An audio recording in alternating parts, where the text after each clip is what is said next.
So, dear participants, now we are moving ahead with our session 5, which is on theme is globalization and mother tongue. And we have very eminent panel.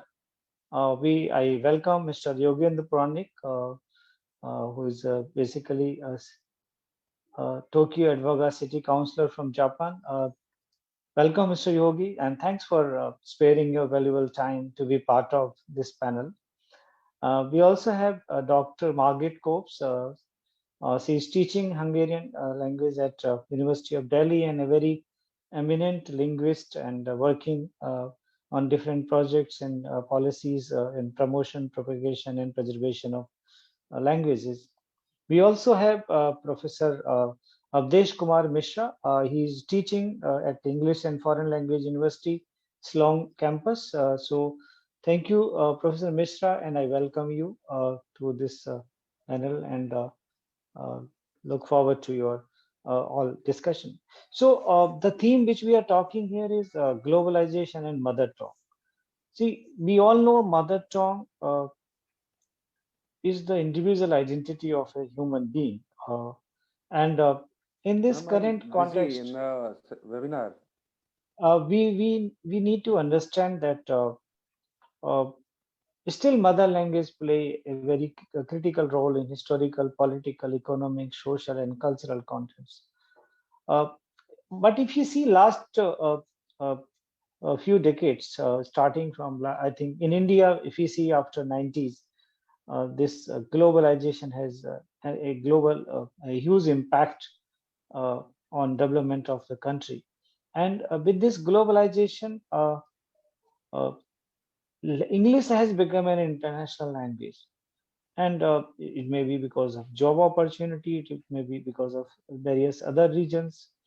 So the idea behind having this discussion was just to uh, seek the opinions and have discussion that how this globalization has an impact on this preservation of languages, and particularly what is the significance of mother tongue in this new world of globalization, where uh, if I give you the data, like in 2011 survey, census survey, we were having about 234 identifiable language mother tongues. Now, if we talk about that same survey, sorry, in 2001, when I see the figure in 2011 Indian census survey, that language have been reduced to about 122. So that the huge gap, almost 50% of identifiable mother tongues have been extinct, or not able to come in this survey. So definitely, last 20 years, we have seen a huge impact on all of us. So we have very eminent panel. I don't want to take more time in my introductory remarks. So I would like to invite our request my colleague Ms. Ritu Mathur to introduce our first panelist, Mr. Yogendra Puranik, and then I would like to invite him to deliver his address. Rituji. Thank you, sir. So, welcome, Yogendra-san. So, for everybody who doesn't know Mr. Yogendra Puranik, he's lovingly called Yogendra-san with his friends. He's a city councillor at Edogawa city, and he's the first Indian to be elected, first Asian to be elected in Japan. And he is basically a management graduate from IIM Calcutta, and he has a master's in international and managerial economics from University of Pune, has a diploma in information technology from Datamatics, and studied in Japan, India, China, Singapore, Malaysia, and United States. So you have total globalization in one person. So he would be the best person to tell us about the challenges of globalization versus mother tongue, because I understand Japan, though they have some dialects in some part of the country, but majorly is the Japanese is the main language, national language. And in India, we have 22 official languages, but we still don't have a national language. and language, mother tongue, and language is directly connected with employment. So how does this challenge, how do you do help this thing come, overcome this issue of promoting mother tongue and also opportunities for employment in the world, in the country, sorry. So over to Yogi san. Amazing. So, so actually taking it just in the front line, it's difficult to start up. I thought actually some senior professors will start, and then I can mingle in. Well, you can just call me Yogi, and well, well, as usual, like in India, in my childhood, I started with my mother tongue Marathi, and then at the same time from kindergarten, as usually, we start learning 3 and 4 languages. So it was, for me, it was English, Hindi, and Sanskrit. And as I went to the middle school, I started learning Spanish. Then in my high school, I started learning German. Then in university, I learned Japanese, and finally I learned Chinese because I got married to a Chinese. So in all these, what I feel is like, uh, I have actually enjoyed all the languages wherever I went. But definitely one strong point of the mother language is that the level of understanding in the mother language, the amount of literature that you would have gone through in your mother language, is definitely actually a very the volume is very high as compared to any other languages that you learn later. And the kind of, actually, say, like, very usually I talk to people, and like, pulling up jokes in your mother language is so easy. So making a conversation in the mother language is always soft, and it's enjoyable. uh, Having said that, like, in India, even me, like, we are English speakers, as good as, may not call as native, but we are near native. And now in Japan, I am a near native Japanese language speaker. I can even challenge speaking Japanese, the Japanese language spoken ability of some Japanese people. So having said that, of course, again, like, the kind of versatility I will find in my mother language, uh, uh, being actually trained in it from when I was born, of course, the strength actually lies there, is what I believe. Now, from maybe I think we can just go on rotating, and maybe later we can talk about take topics, actually, employment and economics and social. How shall we proceed? You can continue, and then maybe Dr. Margaret will join in and give her part of the talk. Okay. So after coming, like, while being in India, we have been always actually multilingual, and we have been very diverse. Particularly, I studied in Kendriya Vidyalaya, so we had actually students from all parts of India in our classes.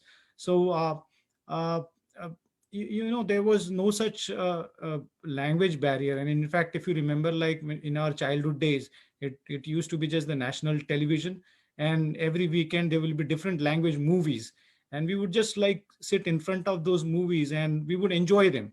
The language wasn't a barrier, actually. Maybe our brains were used to actually to understand or to imagine what's going on there.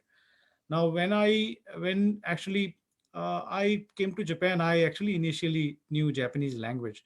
But even after understanding Japanese language to a great level, or to a good level, I found that there are some very typical nuances, or a typical way of expressing things. Those were very specific to these people, and those could not be learned in overseas, or could not be learned in overnight. So from that perspective, I think that was the time I started thinking about language. When in India, I was not thinking about language. I was just talking the language. But after coming to overseas, it gave me an opportunity to think about the language, to compare languages, how you would say the same thing in different languages. And honestly, it's a fun. That is what I believed. So one thing is, like, in Japan, there has been always a debate whether Japan should be unilingual or monolingual, or it should be multilingual. And the monolingual thought has always won in Japan for centuries, I would say. even in recent years, there is a continuous dialogue or a debate going on, even in the political streams, whether how much Japan should include English language education. And honestly speaking, that aspect has been like including English in Japan has been very difficult. So Japan has chosen to be actually monolingual from that perspective. Well, now there could be merits and demerits both to being a monolingual country. So what I think actually the benefits of being a monolingual country would be like particularly in Japan, the whole education from nursery to university for all subjects is in Japanese. Right now, they are just they have actually introduced English in few schools in public school for few years. However, it is just for having fun. It is not actually to create linguistic skills so that people are actually able to express themselves or use that language in a day-to-day sense, kind of the way actually we do in India. So Japan is actually completely away from that thought line of thought. Uh, but having monolingual kind of environment gives them has actually given them a benefit of bringing in 100% literacy, is what I believe. All the people are focused on learning one language, not multiple languages, and it has ensured a good level of mastery in the language and a higher ability to express things, including say even medical terms. I have seen Japanese people, they are very used to medical terms, including names of diseases, names of medicines. That's because actually they have mastered in only one language. And in also scientific and chemical terms, even a person who is just middle school graduate, he can very well actually use terms from very industry specific terms, and that is because they are just using this single language in all sorts of communication. And the other thing I found is actually being monolingual has helped them to create a barrier against unnecessary information from the overseas. So they are basically focusing on the information that is domestically available for their own country, and creeping out all the unnecessary information from that is coming from the overseas. For that matter, actually, Japanese people would depend completely on their local media, which is the Japanese media, and the amount of information that media would provide, and the way the media would translate, so that actually it is understood in Japan. So the translation factor and lost in translation also works a lot out there in Japan. From the social perspective, I think uh, uh, the good part is about ability to speak to anybody uh, in any part of Japan. So like in India in 1994, when I first traveled to Chennai, the rickshaw drivers would even not allow me to take the rickshaw because I was not able to tell them where I want to go, which route I want to go. So I actually experienced that in India in 1994. Now it is changing, but still I think in various parts of India, still people talk only the local language, which could be actually sometimes a very high barrier in travel, in business. But in Japan, you go to any part of Japan and everybody speaks Japanese. So that's probably one strong part of it. Uh, However, if you see on the other side of it, or maybe I'll just talk the merits before first, and then I'll talk the demerits. Um, uh, just learning Japanese also creates a peculiar way of talking or expressing things, and that is what actually the Japanese people get used to. If another language comes into the picture, I am particularly seeing with those Japanese people who go overseas, they learn other languages, and when they come back, they try to actually create special expressions, which are actually then not so much understood or appreciated by the monolinguistic Japanese people. So that's one way to look at maybe merit to develop some special ways of talking. Then from the education perspective, I think it helps to promote a lot of nationalism, and Japan has tried to do that to actually keep people stringed into one nationalistic thought. Of course, they employ various techniques in the education to do that. so that people are made to follow the rules. People are made to being compassionate for others in terms of following the rules. But language also, I think, is playing a very vital role in promoting nationalism.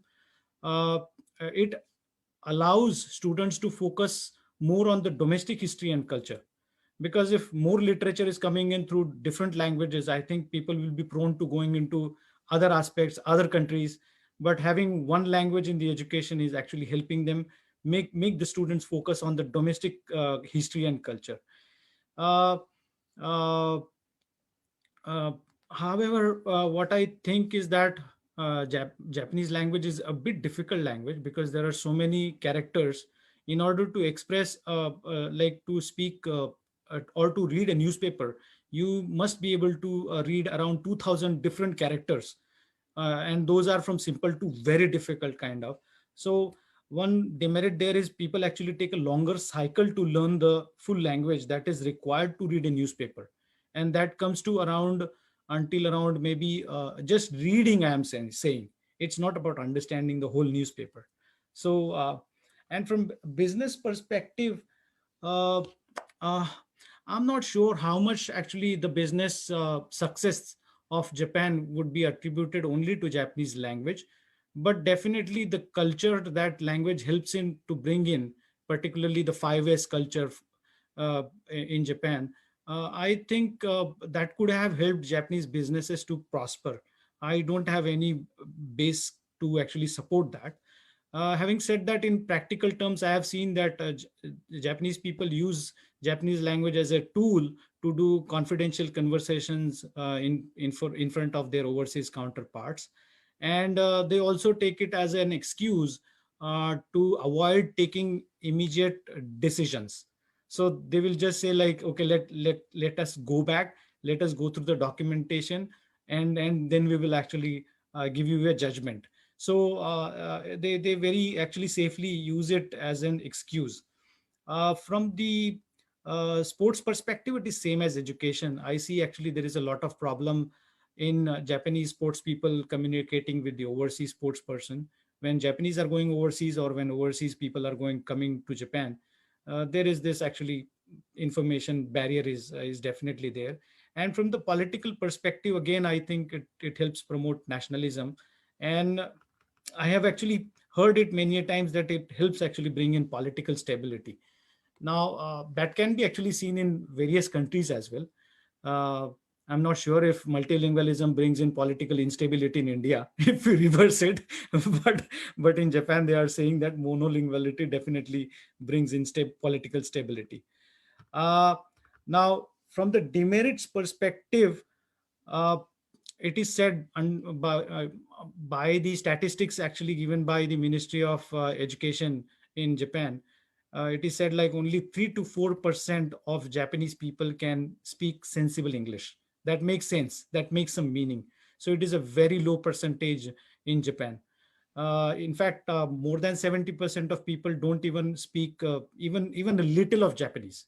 So that's the actually level where Japan is actually monolingual. And from information sharing and social perspective, I'm talking about the demerits now. The lack in speed and volume of global information availability is one of the dangerous things actually that I feel in Japan. Is the overseas literature, or say the movies, has to wait for the translation before actually the literature hits the stands, or the movies hit the theaters. uh, Again, I feel like Japan lacks cultural diversity because of monolinguality, and that is one reason why Japan could face friction as the immigrant population in Japan increases. I think that's one actually benefit factor in Japan, in India, that we are by default diverse and multicultural because of the multiple regional languages and our access to those languages.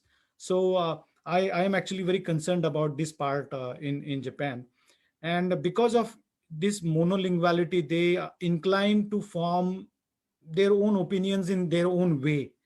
Probably language brings in a particular way of thought process, And being monolingual, Japanese actually stick to one thought is what I believe from my experience.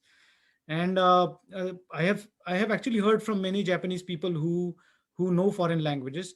They usually claim that actually Japanese language is a bit stiff language as compared to other languages, because other languages have more jokes, more jokeability.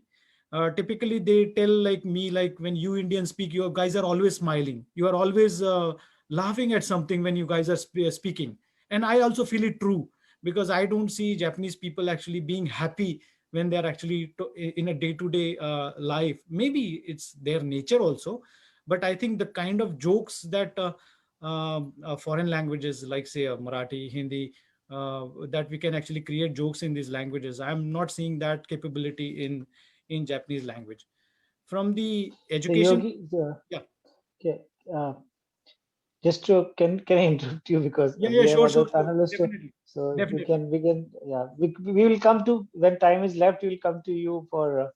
I'm sorry for interrupting because we have No, no, time no limited problem. time Please and go. yeah, thank you. So thank you, Yogi, for your wonderful views and I think that's quite relevant. Definitely, we'll come back to you one if we have time in the end because there are two more panelists to speak on the subject. So now I would like to invite Professor Margit Kopes. She is teaching Hungarian languages at University of Delhi. I believe you are here from 1983 in India, so you are more of Indian than Hungarian, and you are quite familiar with the globalization. Started in India and having a wider experience of. She also very well connected with the agency and Hungarian Cultural Center in different programs. So and, now I request you to let us know your views on this very important topic, your own Thank, perspective. thank you, Professor Gaur, for your kind introduction. I'd like to share my screen because I thought since I'm using a number of Hungarian names, perhaps it's it's better if I let them, more concrete information is known. So in 2021, it is a known fact that many of the world's 6,000 and India's, as Professor Gar mentioned, 122 languages may disappear in the globalized informational society. Other languages will play a role in families, but not in the wider business and academic world. Against this background, the speakers of smaller languages like Hungarian are anxious about what is going to happen to their languages. I'm Hungarian and I would like to speak about the position of Hungarian in a globalized world. Hungarian, with its approximately 13 million speakers, is not in a bad position in Europe.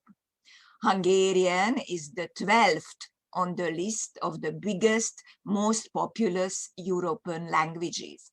It is the official language of the Republic of Hungary, and here about 97% of the population, 10 million, claim Hungarian as their native language. It is also spoken by Hungarian communities in the 7 countries, which you can see on the map, in the 7 countries surrounding Hungary. The largest one is the Hungarian community in Romania, with about 1.5 million Hungarian speakers. Additionally, immigrant communities use Hungarian worldwide, first of all in the US, Canada, and Israel. The challenges which are posed today can be compared to Gutenberg's invention of the printing press.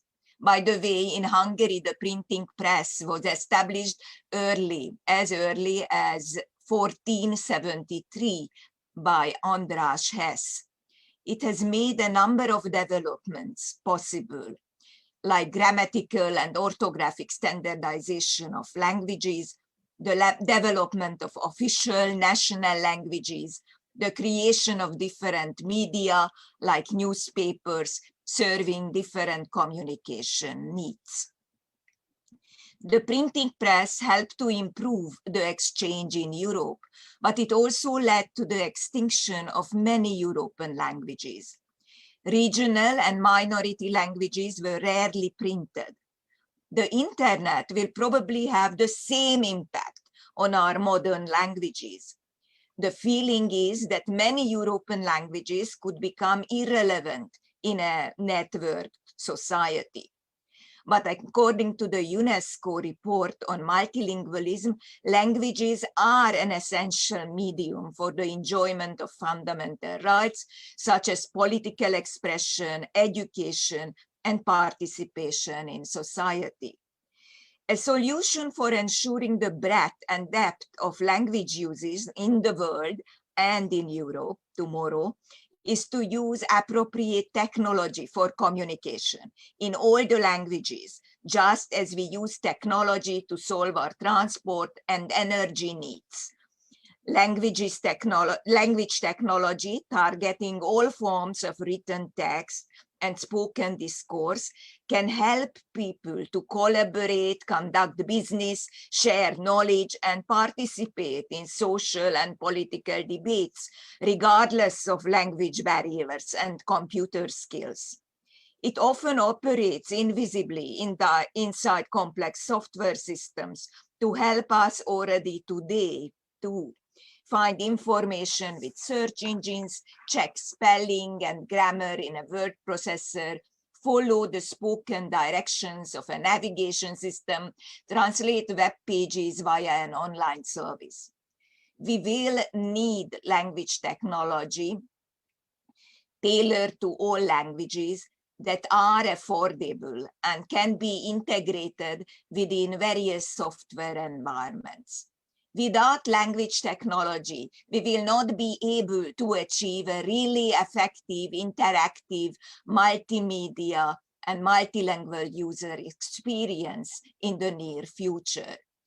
We cannot simply transfer technologies already developed and optimized for the English language to handle Hungarian, and I'm sure this is true of very many Indian languages too.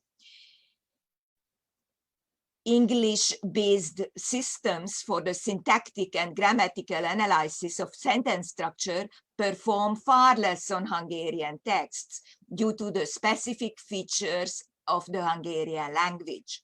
The Hungarian language development market is dominated by research groups at universities and academic institutes. It seems that only to create language technology resources for Hungarian to drive forward research and development, we need for large amounts of data and a close cooperation. Now I would like to speak about why English-based systems perform so badly on Hungarian texts. I'll speak about the special features of Hungarian language. Hungarian is an island in Europe. Most languages in Europe belong to the Indo-European family of languages, but not Hungarian. Hungarian is related to Finno-Ugrian languages, related to Finnish, Estonian, and a number of minority languages spoken in the Baltic states and in Russia. Though Hungarian does not play a prominent role on the international scene, such as English, Chinese, and Hindi, or even French and German. The wider language group to which Hungarian belongs is the Uralic language group. The Uralic languages share a few features. There is no gender in Hungarian. The same word expresses she and he. 2, there are only 2 verb tenses, present and past. The future tense is circumscribed with modifying words and auxiliaries. 3, the way Hungarian and other Finno-Ugrian languages express direction by 9 cases to express exactly where to is a movement, with 3 sets of suffixes, where 3 sets of suffixes again, where 2 again expresses 3 sets by 3 sets of suffixes, and where from again the question honnan is again expressed by 3 sets of suffixes. I'm giving these suffixes. The fourth feature is that Hungarian is an agglutinative language, which means that we glue suffixes and endings to the words. For example, there is a word utazgathatunk in Hungarian. Utazgathatunk in Hungarian. So we travel, that is the utaz verb. This is the suffix for repetition is gat. For ability, we add the hot suffix, and plus the past tense of plural first person is tung. And the fifth feature is which is very special, but it is not shared by the Uralic system, the Uralic languages, is that Hungarian has vowel harmony. We have sets of endings, such different sets of endings with different vowels, because each ending changes according to whether it has back or front vowels, and within the front vowels, whether they are labial or illabial front vowels. I mentioned that Hungarian is lonely and isolated. Ever since the German philosopher Johann Herder in his History of Mankind claimed that Hungarian is lonely and isolated in the sea of Germanic and Slavic people in Europe and will probably die out. This prophecy caused much heart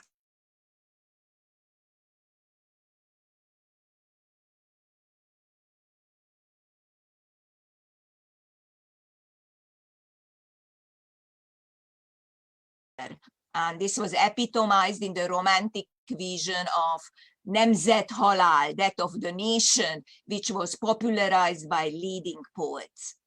But Herder's teaching about the spirit of people, Volksgeist in German, was equally important to Hungarians.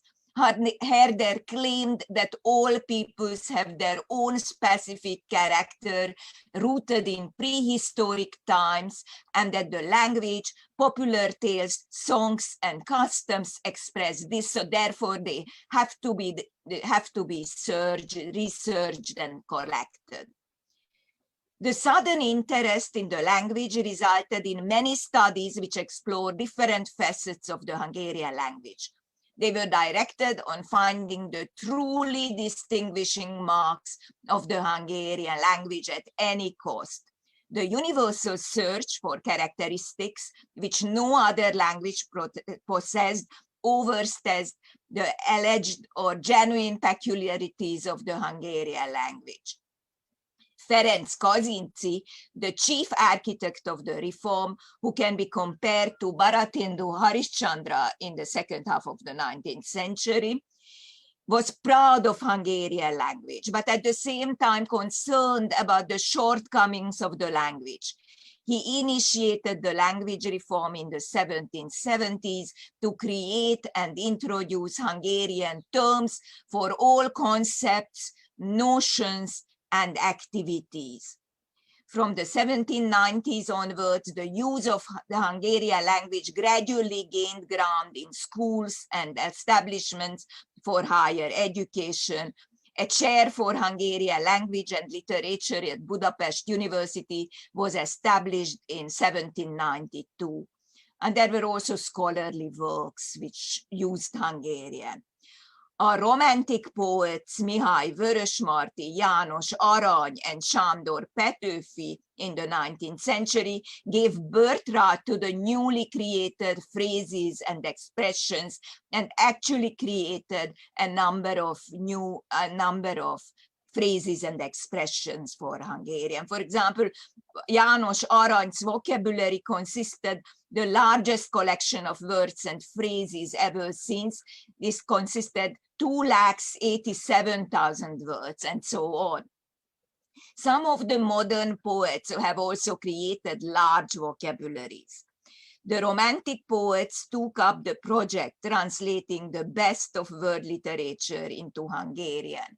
First of all, Shakespeare, or just like very many Hindi poets worked on the translation of Shakespeare. But all of them contribute. Arany's work, his complete translation of Shakespeare's dramas, is the most outstanding contribution. In 1825, the Hungarian Academy of Sciences was established with the purpose of promoting Hungarian language.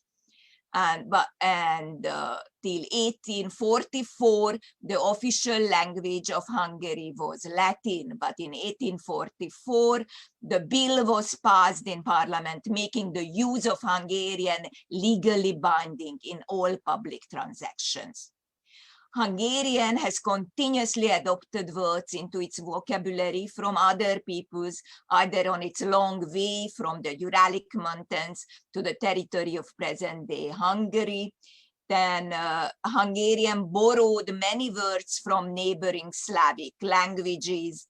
And there are also a number of words of German origin, since Hungary was part of the Austrian Empire and later of the Austro-Hungarian monarchy.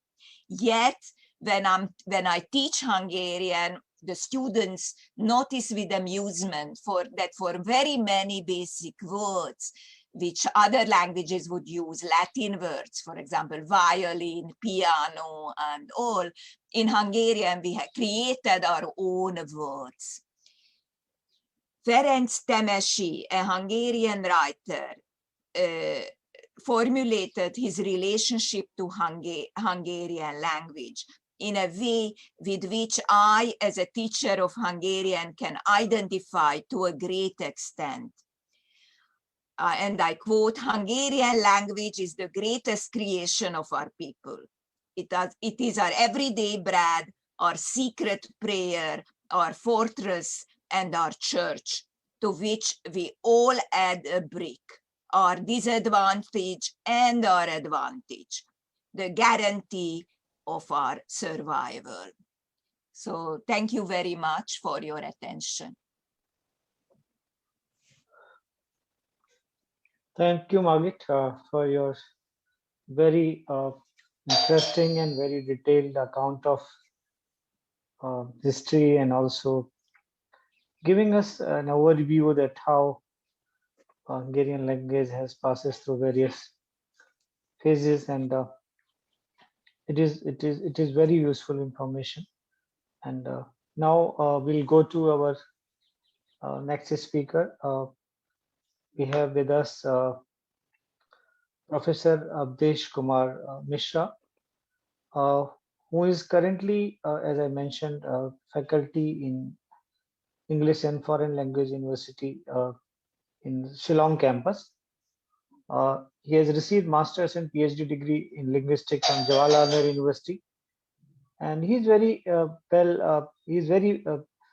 proficient in various other languages. He's also a visiting faculty at University of California, Berkeley, and the University of Chicago, USA. And he has published widely on the subject. So now over to you, Professor Mishra. We look forward to hearing you. Thank you, Professor Ramesh Gaur Sahabji. Am I audible? My voice is clear? Yep, audible. Please go ahead. Okay. Now that we have heard two of the panelists talking about the Japanese situation and the other for Hungarian. So now I'll bring the audience to the Indian situation. What has happened to the languages and mother tongues that we have in India due to globalization in past, say, 2 decades or so. One thing that comes to our mind is that we have not been able to actually clarify in the minds of the public that what we mean by mother tongue and language. And that has resulted in a confusion kind of thing, that we interchangeably use language and mother tongue. And that's why that is reflected in our policies and even the teachers who are occupied with teaching of Indian languages. So just briefly, I'll mention that. See, the reality is that all languages begin as mother tongues. There is no exception. All languages are primarily mother tongue. They begin as mother tongue. That means that the language that we acquire from our mothers and in respective communities. And when a particular mother tongue is used in certain domains like education, mass media, administration, and or judiciary, then that mother tongue becomes a language. So that's why we may have a situation where a cluster is there, a dialect continuum. Mother tongues will be there, many of them related, and you cannot actually define that where the boundary of one language has ended and the other has begun. And we have situations like if you travel in Bihar or UP, say from Bihar, you start from Darbhanga, you speak Maithili, you go to Muzaffarpur, then suddenly there is some variation and you change to Bajika, then you go to Gazipur, you have standard Bhojpuri. You enter Varanasi, you have a different variety of Bhojpuri in Varanasi and nearby areas. And you go to Mathura side, you have Braj Bhasha. You have Lucknow, then you find Awadhi. You go to Meerut side, you find Khadi Boli, and then you enter Delhi, you have the standard Hindi. So there is not even a break for, say, even half a kilometer in any part of India.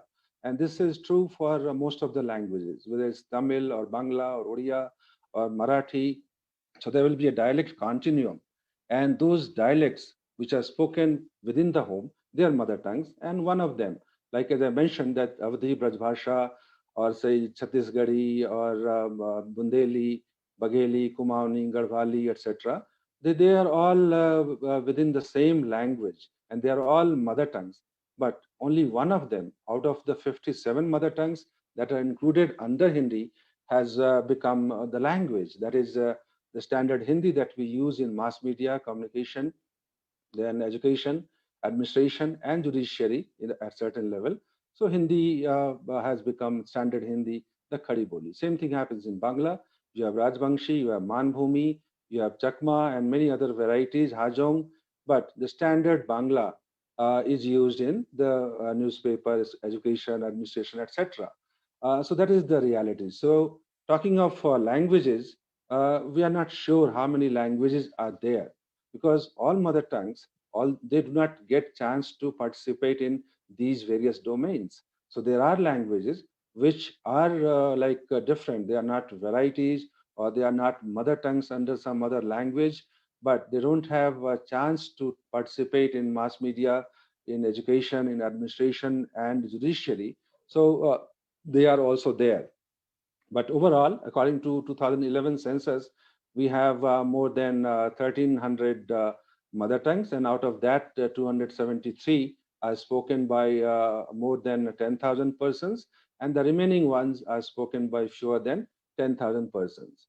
Then another thing that we what has been happening due to globalization is that this distinction is gone. The language, the mother tongue, and the dialect, the varieties, that has gone. That is one of the biggest problem of globalization, that people, like we allowed linguists and scholars from outside, and they had a different vision. The way language, mother tongue, and dialect works in Russia or Japan or say Germany or England and America is different from the situation that we have in India. For us, language is there's no such distinction as anything is inferior or anything is superior. That kind of distinction we didn't have. But because of globalization, what has happened due to certain motivated external forces and also supported by some individuals in India, what kind of situation we have is that a new kind of false identity has been created.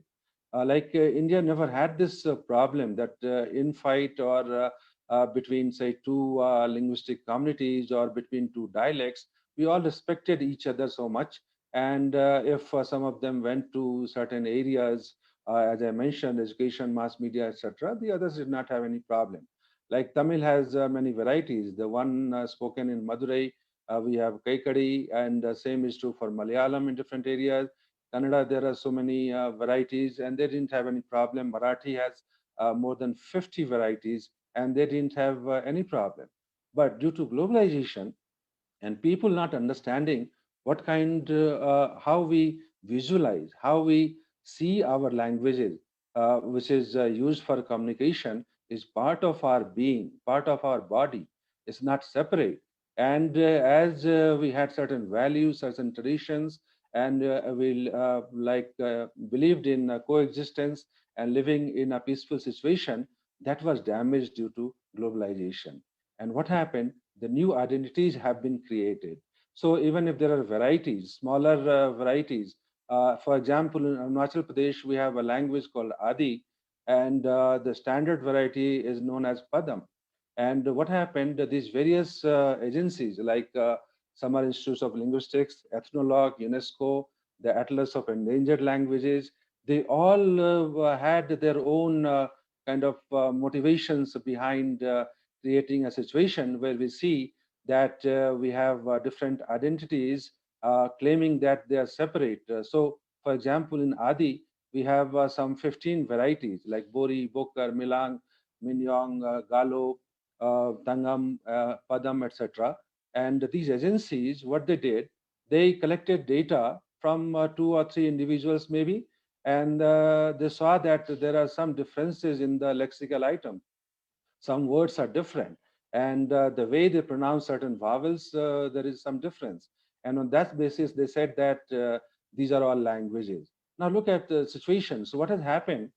Something that we revered, something that no gave us peace, something that united us, that fabric has been disrupted by this kind of creation of a new identity, where any difference, any variation is thought of as a language, separate language and separate identity. And not only that, people are encouraged, instigated not to respect the others, thinking that, oh, Adi is my language, Bokar is my language, Tangam is my language in Adi, whereas the differences are very marginal. And this has been true for all the languages. As I already mentioned, that if you travel from one place to another, any big language or small language, you'll find variations in villages after say 4 or 5 kilometers or 8 kilometers, or people living in different hills in the northeastern area like Kom will have some 30 varieties. Then Ao has some 4 varieties. Every language will have variety, depending, because they have not been talking to each other. They were kind of geographically segregated. But due to the pressure of globalization, that we had influx of people coming from outside, and then a lot of like migration and talking to each other, that led to this kind of situation. So that is one of the biggest, I would say, that the problem that we face, the mother tongues of India, in terms of globalization, is that false and new identities which are not based on reality have been created, and instead of remaining united, people are working to disunite us. That is the biggest hurdle. Other thing that has happened, that these various agencies which came from outside after the globalization effect, they emphasized, they thought as if Indians are not educated. See, we may not be writing and reading. That doesn't mean that people who speak smaller mother tongues or languages, they are uneducated. They are educated. The only thing is they are illiterate. And illiteracy has nothing to do with education. Being educated in mind and the way in their life, the values, the traditions that they have, the humanity that they have. So they did not lack in it. But the Western people, they thought that language for them was written only.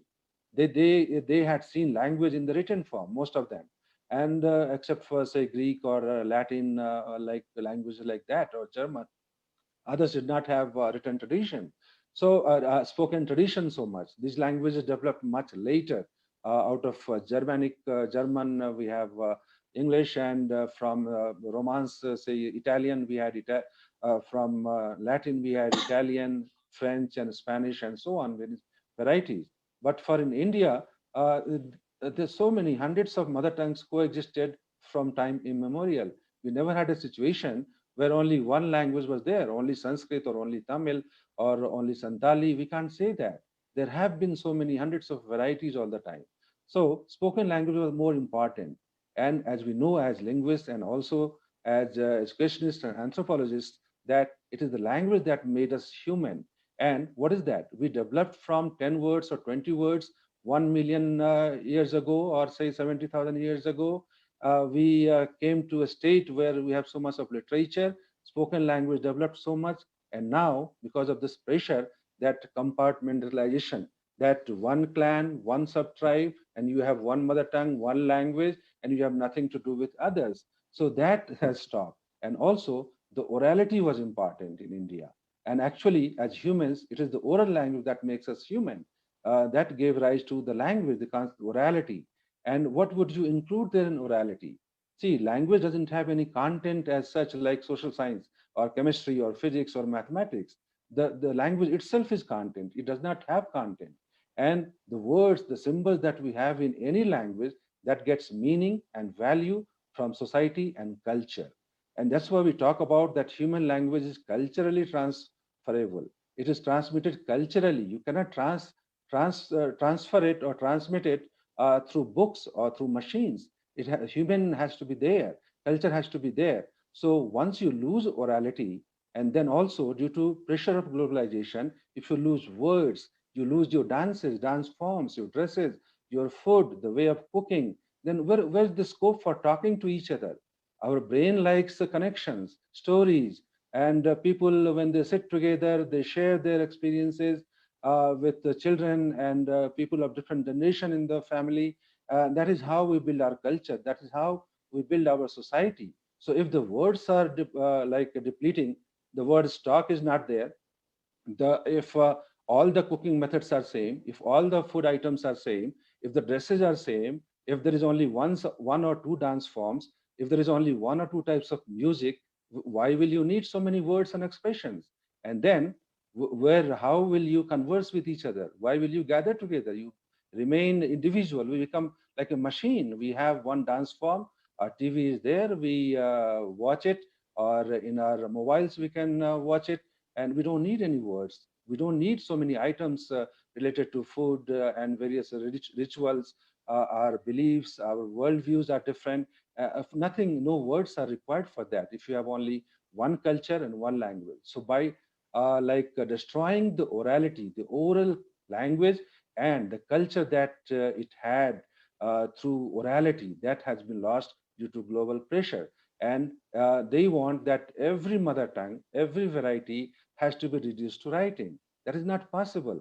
And it's not also practical as well, because you cannot bring, say, all 1,300 mother tongues into a school education. You can't have newspapers and TV and radio in all 1,300 mother tongues. And then another danger is that the moment you reduce all mother tongues to only written form, and if oral literature is not there, oral tradition is not there, if the culture is lost, then what will happen?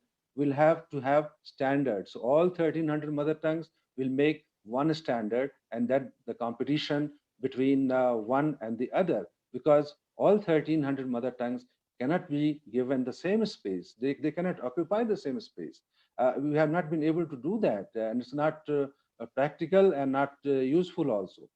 So these are the things that is the outcome of, I would say, globalization, that division of the society in the name of mother tongue, and creating new identities. And identity meaning one person or five persons having one language, and they do not talk to each other.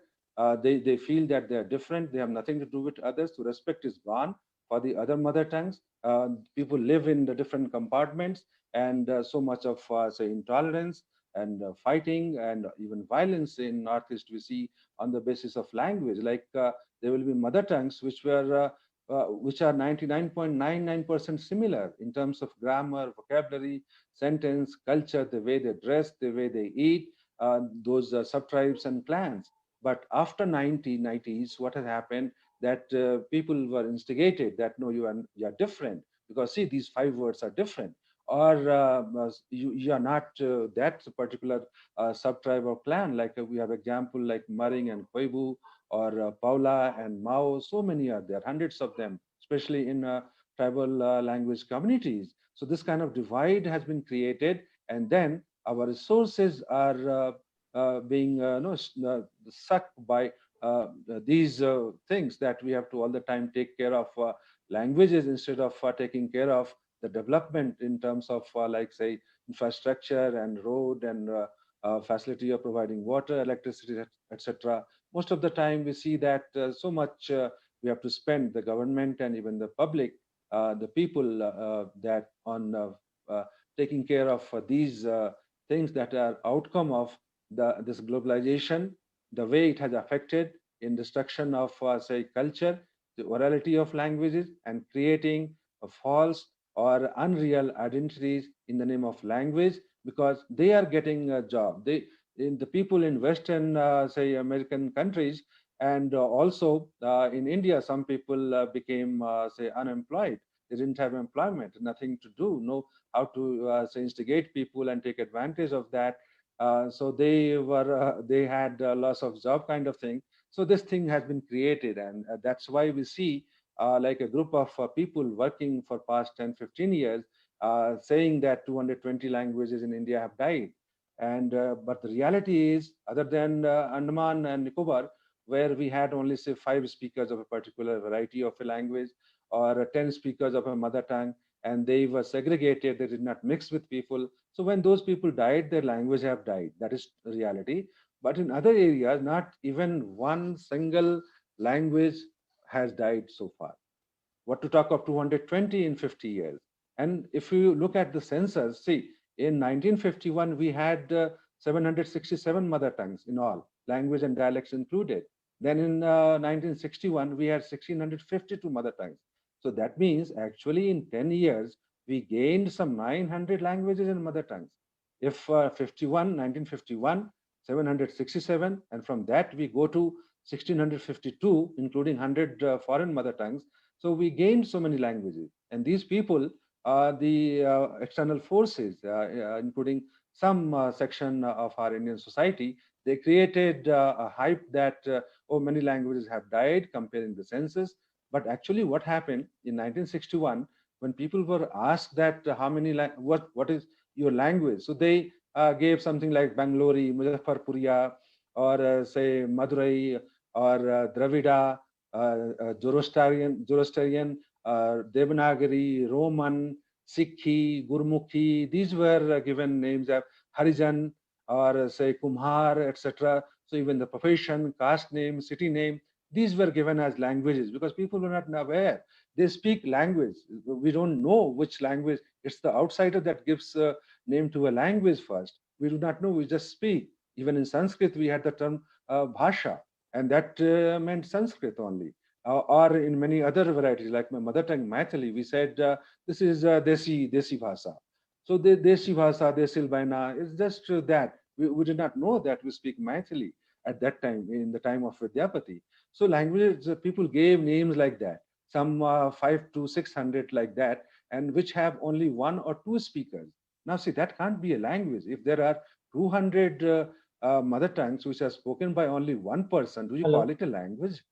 Okay, so so that's why these people created a false notion that we are losing languages. Actually, we are not losing languages. Yes, some dialects have been lost, and that is actually a good sign. Convergence, and then convergence and creating a standard where various dialects, they have different spaces. Like in home, you talk in a particular variety. In market, you talk in a particular variety. But when you write a newspaper, these 4 or 5 varieties, instead of using all of them, you use only one. So that's a good sign. It's a sign of progress that dialects merge. Some of them, the smaller dialects, they associate themselves with the language, standard language, and they merge with that. That cannot be called death of a language. No language other than Andaman and Nicobar's languages has died in 50 years. What to talk of 220? So these are the outcome of the vested interest due to globalized forces. And we have to be aware that we don't have to lose our traditions. It's not good for human. Humans became humans from animals because of this only. They had language, and we have come so far maintaining, having different varieties of cultures. As I mentioned, various items of it, from say 10 or 100 words. We have thousands and lakhs of words, including Hindi. Hindi just 50 years ago, it did not have so many words. And this is true for many languages. From thousands, they have gone to lakhs of words. What for? If you want to use only English or only Hello. Hindi or only Assamese or only Marathi and no other variety or no other mother tongues, you eat only one kind of food, then what will happen to the society? We don't remain human beings. And actually, variety is the one that is required for sustenance of the human species on this earth. I think I have covered all of it. Then if you have any questions, then I can answer that. It's such a broad topic, but I would like to answer some of the questions if you had in your mind. Thank you. Thank you, I'm done. Professor Mishra. Thank you very much. It was really interesting because many of the issues you raised, you talked about, is entirely different from the what we see from the different perceptions and in the literature. And definitely, you have very uh, clearly talked about various challenges and your perception of like on the mother tongue on extinction or endangered mother tongues or on like your opinion is entirely different from many things what we hear from others. So I think this is something you have by giving those points you have raised very important issue, because sometime back I was talking to the UNESCO team and we were thinking of having a kind of language atlas of India, because uh, there is no clear picture on Right. what you have just mentioned here. I also believe that various figures are written in various documents, various people Right, who have done right. And survey people go by what is published. Sorry to interrupt you. And yeah, people go, layman looks at the newspaper publications. Whatever someone has said, they go by that. Everyone doesn't go and research. I'll give you quickly one example. Like, see, there are some 15 so-called languages. Actually, they are not languages in the 197 list. And you'll also find that constitutional languages, scheduled languages like Bodo and Manipuri, they are also endangered. Whereas there are certain languages which are really endangered and they don't figure in that. And okay. UNESCO Atlas, including Ethnologue, what they have done, they have classified Indian languages in terms of religion. So Garhwali, Kumaoni, you will see that in the last Yeah. item will be religion So and Hindu, Muslim. So see, these are things people are not aware of, that how the divisive forces are working, and that is due to ignorance, I would say, that much research have not gone there. And the UNESCO list also 15 languages. They say that number of speakers unknown. Then how do you know that whether it is passed on to next generation or not, whether it is used in yeah, education or not? true. How do you know? So Right. what I was thinking, I will share with you that we are in process of setting up a uh, consortium with the help of Right. UNESCO, Yeah. and we'll definitely looking for people like you in that consortium. And idea was that what UNESCO language atlas, international language atlas, is different. We want to have a language atlas of India and also South Asia, because there's a lot of Yeah. similarities between India and South Asia.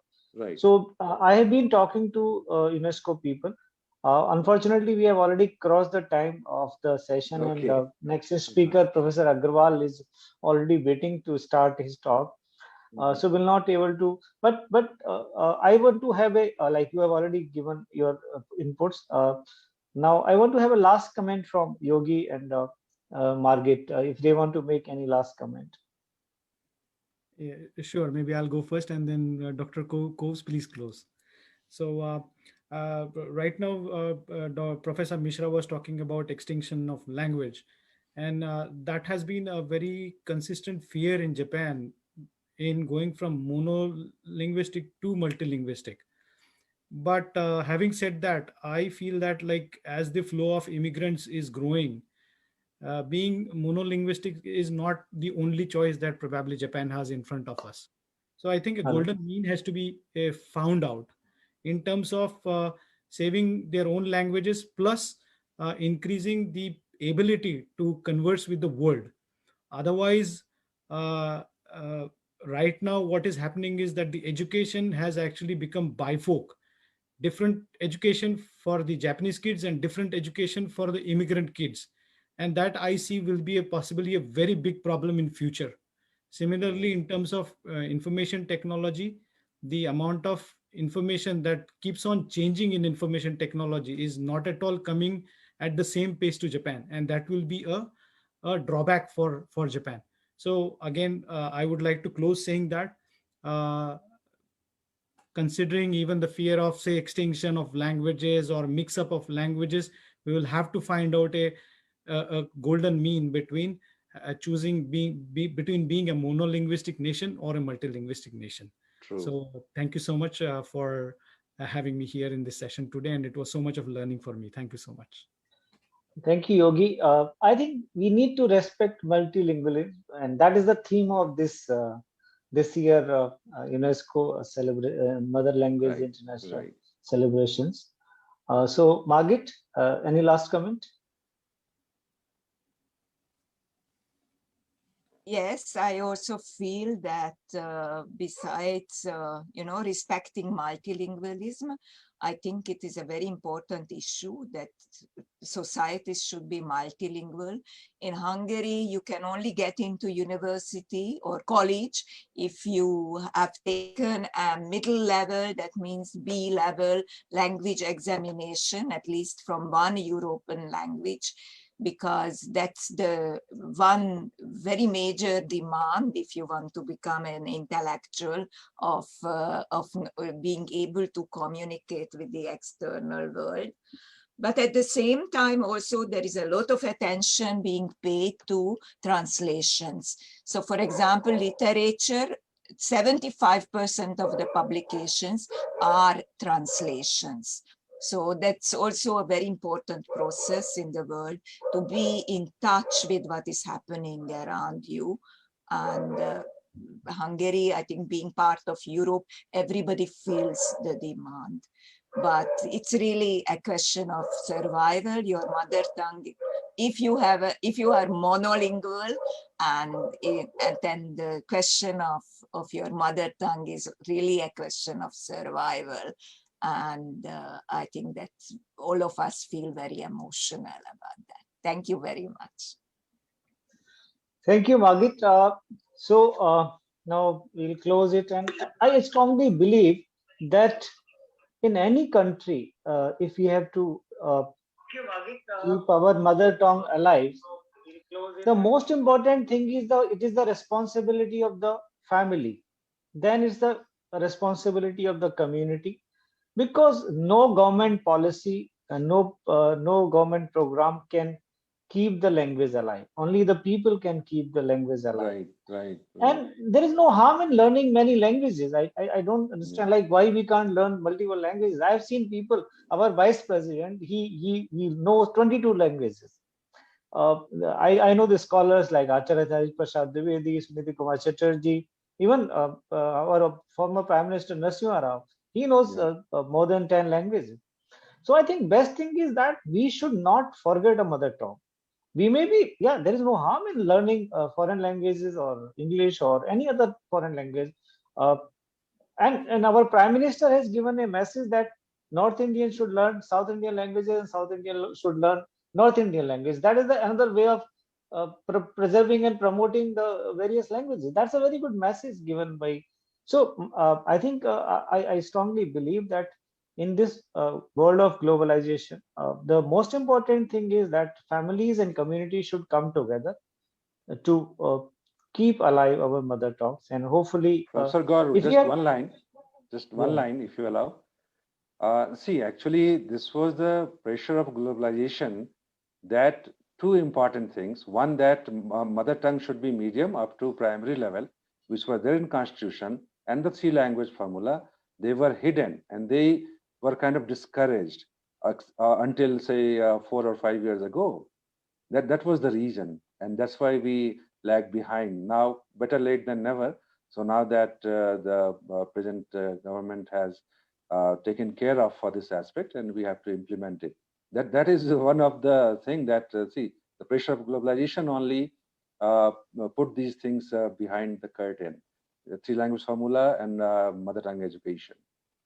Yeah, that's all I Yeah. wanted to say. Thank you, Professor Mishra. So with these words, I would like to express my sincere thanks to Yogi, Margaret, and Abdesh for your wonderful uh, views and your valuable time. And we really enjoyed having your company. And now we'll be moving to the next session. And my request to you, please be in touch. And I will be because through this international webinar, we are expanding our network to establish this consortium through national and international linguistic experts. So we look forward to And arts is the touch with most you. important thing in language. See, language cannot survive without culture, and vice versa. And to maintain to preserve the cultural diversity, Yeah, you have to preserve the yes, linguistic right, diversity. right, right. Okay. So on this That's message, where, Thank you. Professor Mishra, that's where we are also working in. My Yeah, yeah, organization is I called know. BHASHAKRITI. So, Right, I know, so we I would know. be in touch with you again for Sure. this. Thank you, thank you, Thank ma'am. you. so Thank you. thank you, Ritu. And now, if you want, you can continue with our session. I would like to invite